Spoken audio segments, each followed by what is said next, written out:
Numéro 2, vous allez découvrir dans cette vidéo les réponses à vos questions sur le principe du jeu et au niveau de la chimie qui est utilisée dans ce jeu.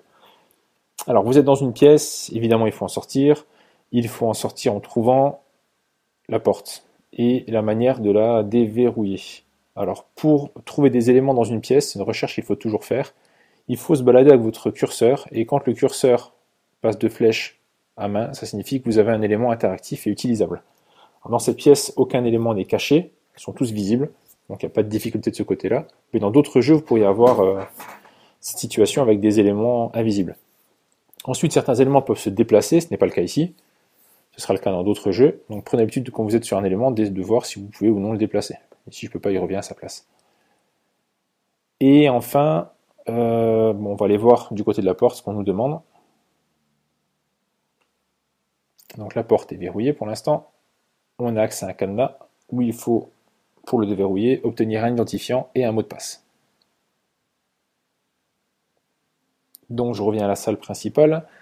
Dans cette salle principale, on a ici donc là un fichier audio pour vous introduire un peu le jeu. Un premier lien ici, un second, un troisième, un quatrième et un cinquième par là, en plus de la porte. Donc je vais les prendre dans l'ordre de la gauche vers la droite. Le premier ici, on est sur un spectrophotomètre. On vous parle d'une solution et de 4 spectres, et vous voyez bien que la solution ici est jaune. Donc il va falloir prendre la solution correspondante, enfin le spectre correspondant à la solution. Le bon spectre, c'est celui en bas à droite.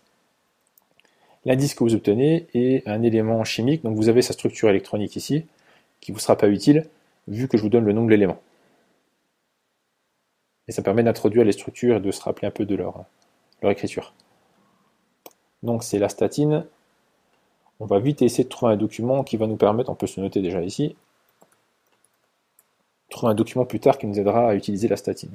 Deuxième élément, le téléphone portable avec un texto où on indique qu'un identifiant, quel qu'il soit, c'est très souvent la première lettre du prénom plus le nom en entier. Tout est écrit en minuscule, donc on peut supposer qu'on est en minuscule, d'autant que l'exemple confirme cette supposition. Donc on peut écrire P et nom, avec le P en minuscule. Troisième élément, on change de salle. Une salle où on peut réaliser des spectres, RMN et infrarouge. Donc là aussi vous avez 3 icônes, donc un ordre à suivre simplement. Donc les 2 premiers chiffres qui seront ceux du code, du mot de passe. Il faut faire un petit calcul entre le nombre de groupes de protons équivalents dans cette molécule, dont on voit le spectre ici, et un tableau qui décrit plus précisément ce spectre. On voit 5 colonnes qui correspondent aux 5 signaux présents sur le spectre, même si 2 d'entre eux sont superposés et difficilement séparables. Donc on a 5 groupes de protons équivalents, multiplié par le nombre de voisins de ce signal-ci à 0,94. On a un signal qui est un triplet, donc ça signifie qu'on a 2 voisins, donc on a un nombre égal à 10 pour ce premier indice. Deuxième partie, on vous indique qu'il faut faire le calcul suivant pour avoir la suite du mot de passe. Le nombre d'atomes de carbone fois 18, plus celui d'hydrogène fois 19, plus fois le nombre d'atomes d'oxygène. Alors, au fond, on a 2 spectres, un infrarouge en haut et un spectre RMN, qui vont nous permettre d'identifier la molécule. Ici, vous avez une petite vidéo d'aide qui pourra vous être utile pour revoir les spectres infrarouges et les spectres RMN si c'est nécessaire pour vous. Alors vous pouvez le faire si vous ne connaissez pas l'un ou l'autre de ces types de spectres. N'hésitez pas à utiliser les vidéos pour répondre aux questions, c'est un bon moyen de réviser aussi. Alors les molécules que vous avez sont là. On va commencer par utiliser le spectre infrarouge pour en éliminer certaines. C'est pas là. Alors sur le spectre infrarouge, on observe la présence d'une bande large assez intense qui correspond à la liaison OH, donc on a du OH dans la molécule.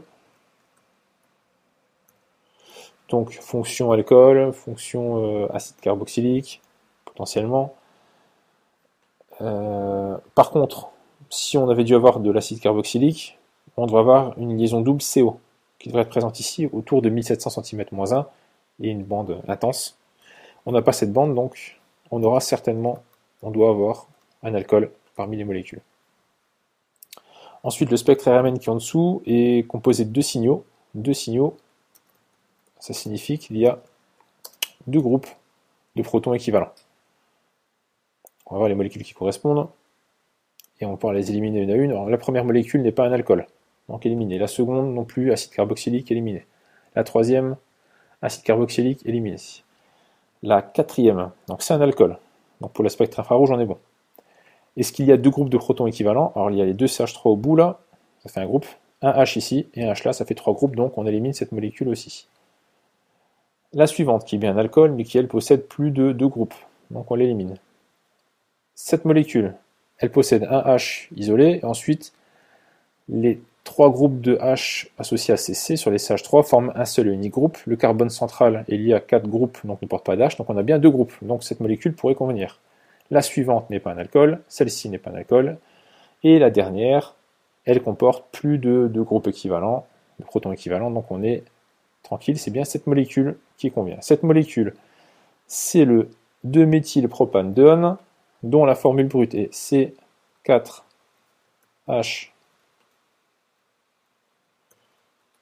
10O. Pardon. Donc le calcul à faire va être le suivant.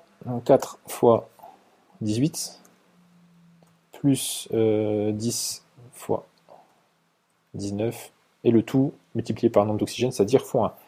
Donc 4 fois 18, ça nous fait 72 plus 190 égale 262. Du coup, le code devrait être 10262.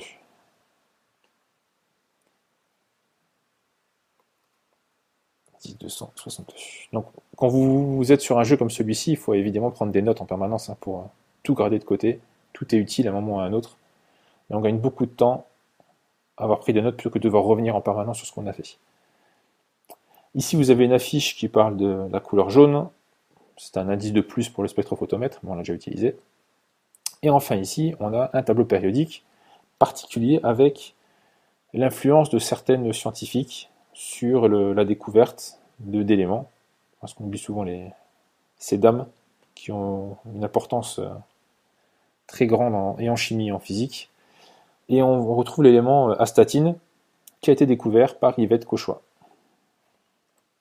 Donc on peut supposer que l'identifiant sera celui-ci, avec un Y minuscule. Donc on se dépêche maintenant qu'on a ça, d'aller au niveau de la porte, et d'entrer le mot de passe. Donc l'identifiant, ce serait Y Cauchois, et le mot de passe 10262. Et j'ai fait une bêtise, parce que j'ai oublié mon Y. Voilà.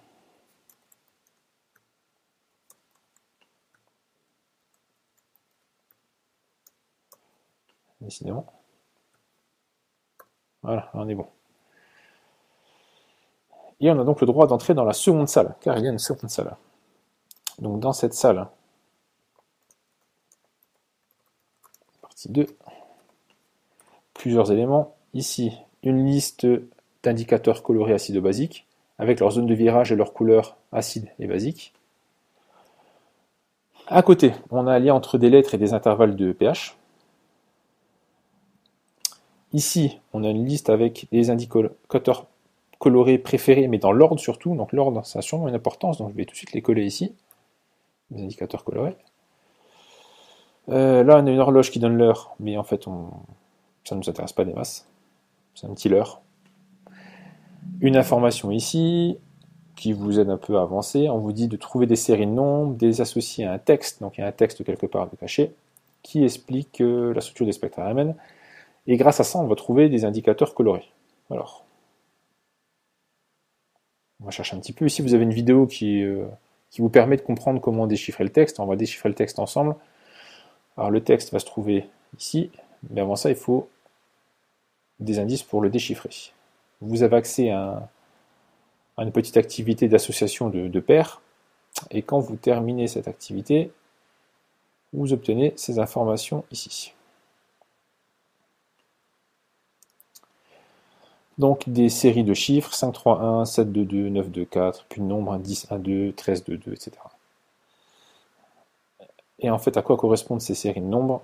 Ces séries correspondent à premier nombre, la ligne, le second et le mot, et le troisième est la lettre dans le mot. Donc on va trouver une suite de lettres. Alors, ligne 5, troisième mot, donc proton, première lettre, donc ça nous fait un P. Ensuite, on a 7, 2, 2, donc ligne 7, mot numéro 2, lettre numéro 2, donc on a un N. Ensuite, 9, 2, 4, vous avez compris le principe, hein, 9e ligne, mot numéro 2, lettre numéro 4, donc ça va donner un M. Ensuite, 10, 1, 2, donc on va avoir la ligne 10, le premier mot et la deuxième lettre, donc c'est-à-dire un I. Et je continue ainsi jusqu'au bout, je le fais rapidement maintenant pour avancer. 13, 2, 2, ça nous fait un A. 14, 1, 7, 14, 1 et 7, donc ça nous refait un E. Et enfin, il nous reste 15, 3 et 4. 15, 3 et 4, donc ça nous fait un S pour terminer. Alors on se souvient qu'on avait un tableau de correspondance lettres et intervalle de pH. Donc P, ça va nous amener à un intervalle ULP, 4, 7, 4 à 7. Le N c'est du 1 à 4. Le M, 12, 14. Le I, 7 à 10. Moi, je vais tous les noter comme ça.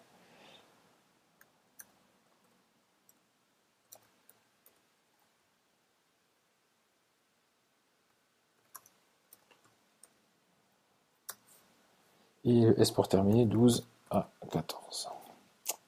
Alors, on a dans l'ordre des lettres avec des intervalles de pH, on a dans l'ordre des indicateurs colorés. Vous l'avez compris, on va retourner sur la fiche qui donne les indicateurs colorés, les prendre un par un dans l'ordre. Donc le rouge de crésolne d'abord, lui c'est l'intervalle de 4 à 7.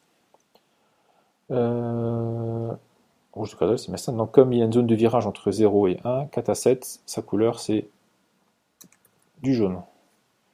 Ensuite, le N pour le rouge de méthyle. Rouge de méthyle, il est ici. Donc rouge de méthyle, on est de 1 à 4. De 1 à 4, le rouge de méthyle est rouge. Ensuite, le troisième, c'est la lysarine, que j'ai ici, avec un pH entre 12 et 14, donc ça va être du violet.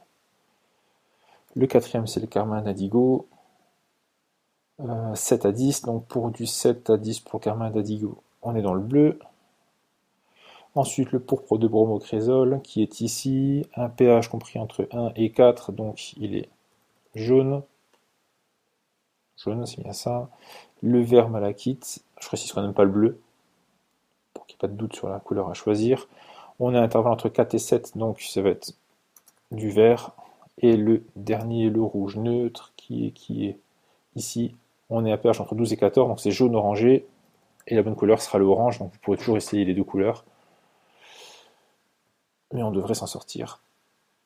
Voilà, par élimination, si vous choisissez jaune d'abord, bah vous recommencez avec orange simplement.